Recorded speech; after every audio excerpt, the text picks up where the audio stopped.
So basically, for summer 2011, we decided that we wanted to really think about the building and really think about the audiences that come to Tate St Ives through the summer. And so a lot of the artists included all deal with ideas of space and light and a real kind of involvement with the architecture of the gallery here on the beach. This first room at Tate St Ives, we have a display of works by Namm Garbo. Namm Garbo is an artist who has a long association with St Ives. He's an important Russian avant-garde artist who was making works through the 20s, 30s, 40s, came to Britain and then came to St Ives because of the outbreak of war with Ben Nicholson and Barbara Hepworth. And he stayed here for around 10 years, which was quite extraordinary in a way. And he made some of his most important and most radical works here, works that are in collection of the Tate, but also all over the world. One of the things that Garbo was doing in his work was trying to deal with ideas of space and how you create space, how you picture space, how you contain space. And he was using very innovative materials for the time, so plastics, perspex, nylon, thread, and very, very kind of radical, futuristic kind of works that he was creating. But this display looks at a more playful and a more immediate aspect to his work, and so we also have lots of the models and the maquettes and the little sketches and drawings that he made towards these finished works. But that idea of space and light is really present in Garbo's work, and it's something that's continued throughout the exhibition. This work is called Spheric Theme, and we have a lot of models and carvings and cardboard models and lots of objects that he made, thinking about how, I mean, it's basically it's a flat surface.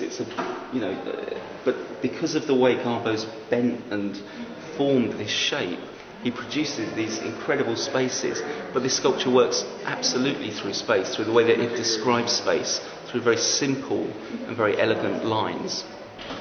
Okay, so Namm Garbo was making his work in St Ives 50, 60 odd years ago.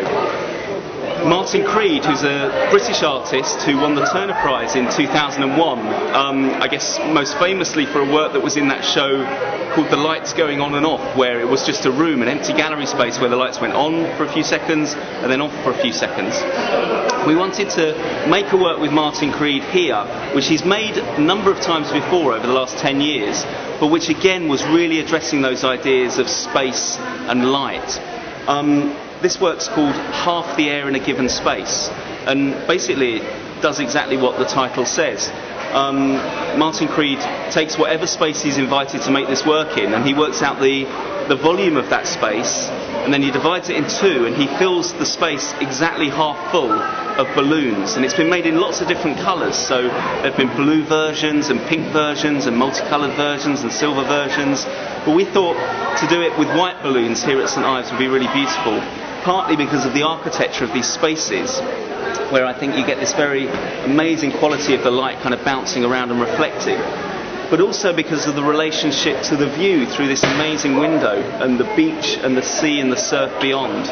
And I think it was only when the work was finally installed and kind of looks a bit like you're looking down on a cloud or something at first, but then as soon as people go into the space and as you can see the balloons start moving and waving, that it has this amazing relationship with the sea and with the tide, and it almost feels like surf kind of rolling in. And of course, as you can hear in the background, balloons pop, and over a period of a couple of weeks the level of the balloons goes down a bit, and it's quite different when you're in there and they're lower. At the moment they're very high, but then we refill the work back up to the half the air, as it were, and then it starts again. And it was very interesting. Somebody said to me that it was almost like the tides, so when you come in at a different time it's either higher or lower. So it has this amazing relationship to the landscape, but as well as that, it has this very, very simple relationship to this idea of space. And as I said, Namm Garbo 50 years earlier was trying to describe space through these very futuristic, elegant forms and materials, and Martin Creed instead used a very commonplace material, the balloon, but in a way he's chosen something very simple to contain space and to give it form and to give it presence and substance. So he literally describes the space through the form of the balloons. And what's amazing is that the visitors are invited to come in and walk through them and experience the space in an entirely new and quite exhilarating way. This last room in the exhibition, we have a piece of work by a Slovakian artist called Roman Ondak, and a lot of his work is based around performance, and this is a performance piece. And this gallery, when we opened the exhibition 2 weeks ago, was completely white, had nothing in it at all.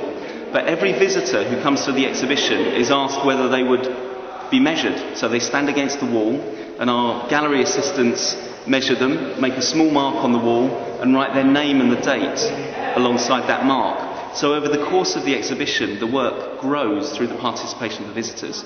And in a way, it brings together so many of the themes and ideas that run throughout the whole of the season here at Tate St Ives, around kind of physical participation, ideas of space and time. The thing grows over time, but also ideas of kind of play and a kind of childlike sense of simple ideas. The idea of measuring your children against the door frame, which is how Roman Ondak came up with the idea of making this work, but then expanded to make something much more profound and much more universal.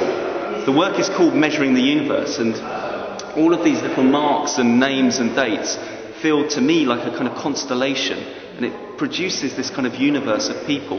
And in a way, it creates a kind of poetic and quite moving portrait of all of the visitors. Everybody leaves a mark on the exhibition who comes through these galleries, and over the course of the exhibition it goes from a white space, and what will happen by the end of it, we're only in week 2 and it's already, as you can see, very dense.